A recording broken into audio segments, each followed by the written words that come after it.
সম্রাট বাহাদুর শাহ ছিলেন শেষ মুঘল শাসক।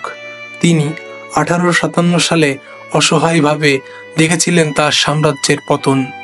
ব্রিটিশদের হাতে পরাজিত ও বিশ্বাসঘাতকতার শিকার হয়ে তিনি নির্বাসিত হলেন ইয়াঙ্গুনে।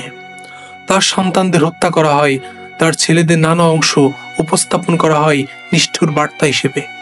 এক সময়ের কবি সম্রাট, যিনি বিলাসিতার প্রতীক ছিলেন, তিনি বিদেশের মাটিতে নিঃসঙ্গভাবে এক নিদারুণ মৃত্যুবরণ করলেন। এক নামহীন কবরে শায়িত হলেন। তার জীবন্ত মুঘল সাম্রাজ্যের স্বপ্ন বাতাসের মতো মিলিয়ে গেল। ক্ষমতা ও গৌরব চিরস্থায়ী নয়। অন্যায়, বিশ্বাসঘাতকতা ও সময়ের প্রবাহ এক সময়ের মহিমান্বিত শাসককেও পতনের দিকে ঠেলে দিতে পারে।